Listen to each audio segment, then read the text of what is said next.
Good afternoon, ladies and gentlemen. It's the 6th of November, about 3 o'clock in the afternoon, and what I'm going to do, I'm going to update you on what's happening in the garden and show you the fish out the front pond who I'm doing, well, I've done an health check on. I'll just show them you before I put them back. As you can see in here, things are looking a bit blighted with that tomato, but it has started ripening up those, but I might have to take them off.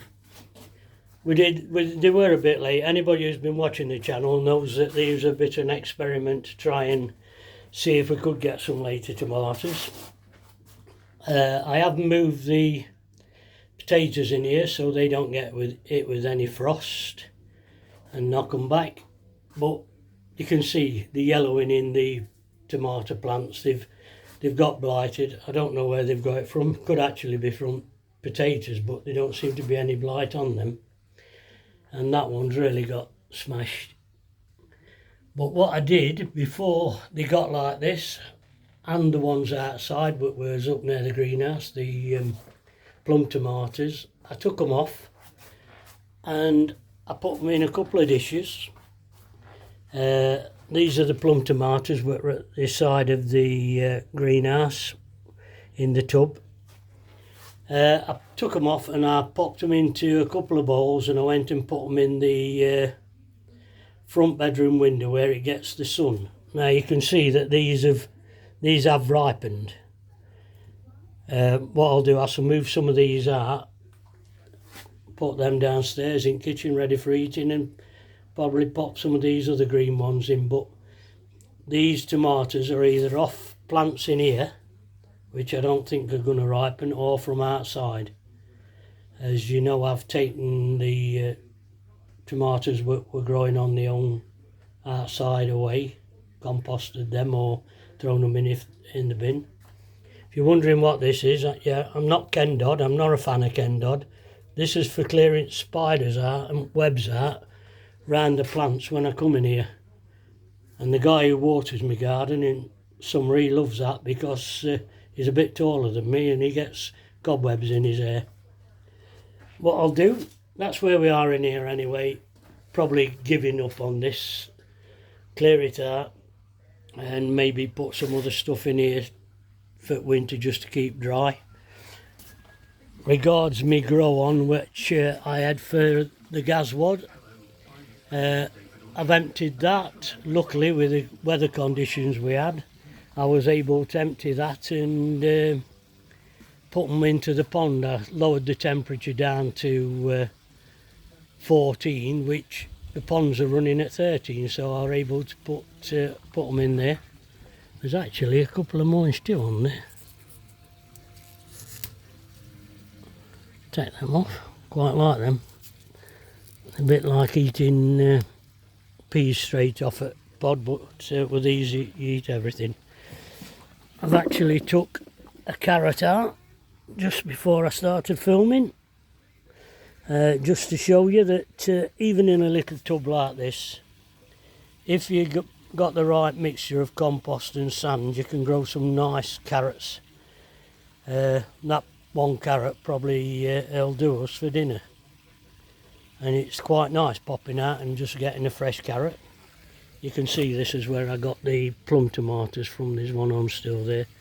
These won't ripen now, even though we're having some nice weather.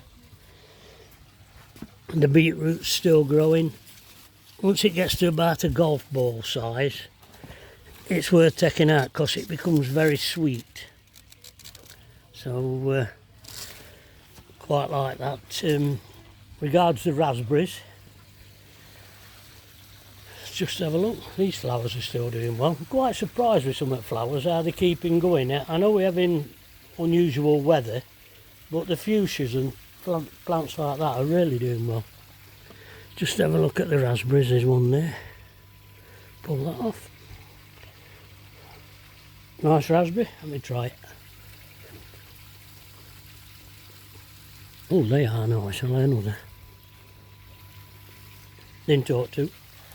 If Hillary catches me, she'll tell me off. Yeah, so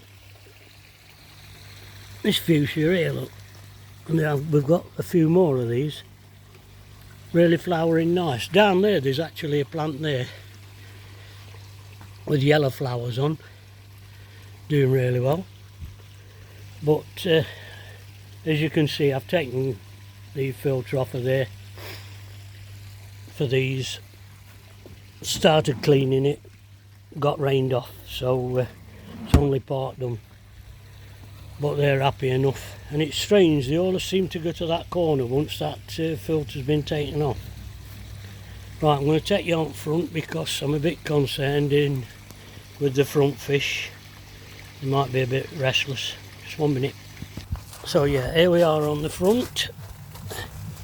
These are the 4 fish I got from Sri Lanka via Derby Koi last June. They're all in good nick. None of them are injured or anything like that.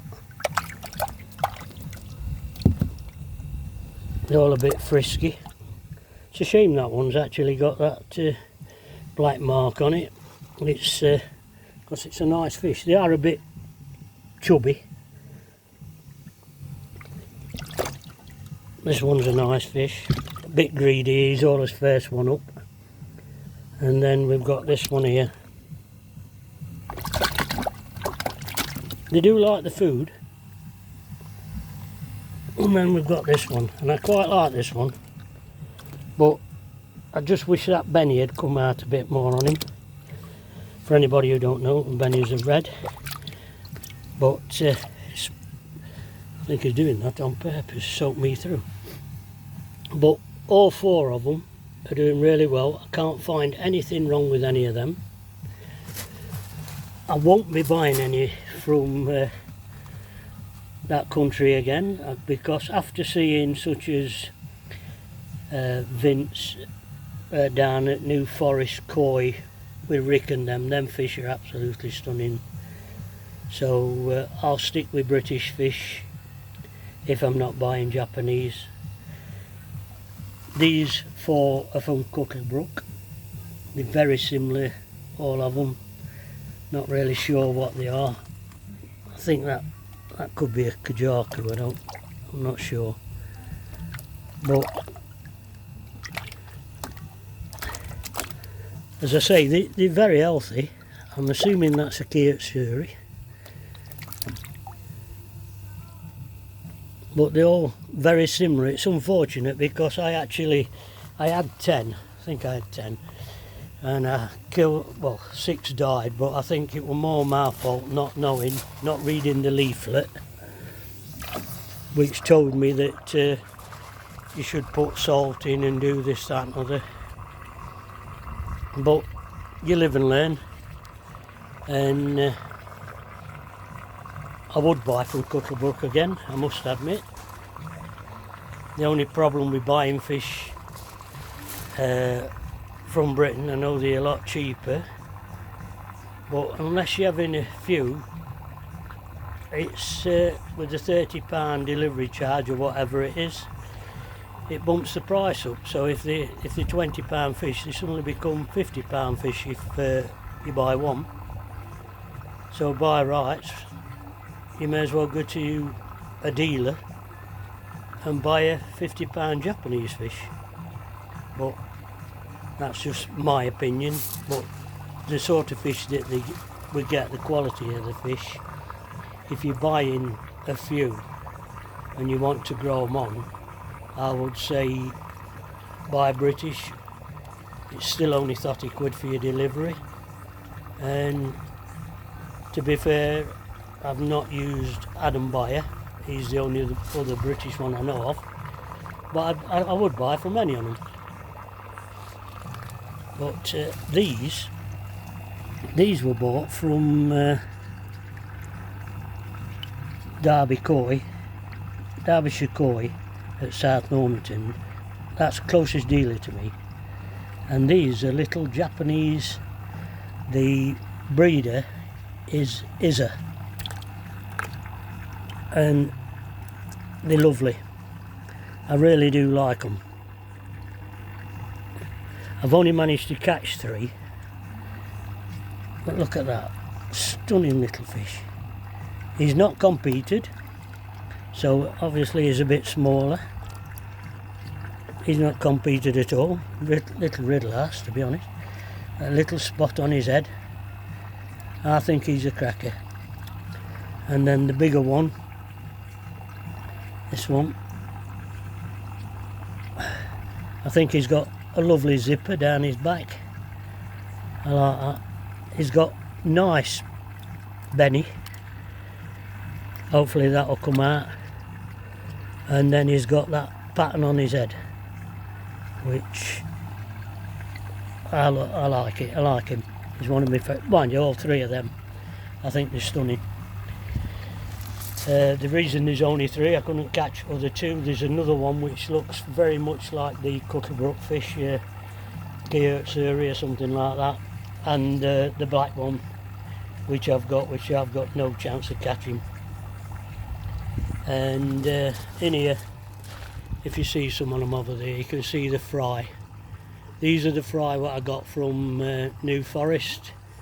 I put 33 in here the other day. I have done a video. I did it on the 1st of November, but I'm not going to put it out until I see the results and let Vince take the piss out of my fish. But until Vince does the results and everybody knows who's won and whatever, I'm not going to put that video out, because there is a few comments on who might give the game away. So I think that's about it, ladies and gentlemen. Winter's about here. I think there's 40 odd days to Christmas, so I'm going to leave it there and going to make myself a cup of tea, because I had a bit of an experience at the dentist this morning, especially when it cost me money. I nearly fainted. So have a nice weekend, everybody. Gazza's Live, I should imagine, is on tonight, so if you want to tune into that, and I'll see you again. Bye for now.